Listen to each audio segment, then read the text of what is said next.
Anyway, on to the many ongoing successes of the Albanese Labor government, this social media ban that everyone has said is an absolutely fantastic idea and everybody loves, except for people under the age of 16, which is my fan. Apparently not very popular in grade 6 is Anthony Albanese, my 12-year-old tells me. But anyway, they don't know anything because their old frontal lobe hasn't developed and they can't vote. So, sucked in. Anyway, the social media ban has been a massive, massive, massive success. Now, as we know, it came in on December 10, I think it was, and the social media giants basically now have to verify the ages of all their users, and if they uncover anyone who is under the age of 16, boot, you get the flick. Now, it turns out that more than 4.7 million Australian accounts held by children under the age of 16, so that's not 4.7 million children, but the accounts they hold, so some of them would have different accounts and multiple accounts into different providers, have been deactivated, restricted or removed in the very first month since the Albanese government's landmark social media ban, which lots of other countries are now looking at and trying to replicate themselves.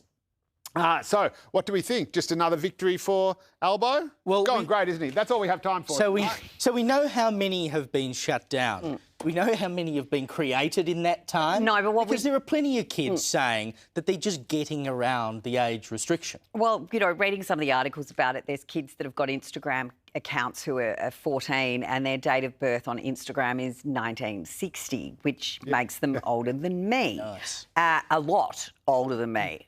So I think there's ways kids are getting around this. But the other thing that, of course, our friend Joe here and the Albanese government's refusing to acknowledge is there has been an enormous uptick in the number of new kinds of apps that are being downloaded that aren't caught in this social media ban.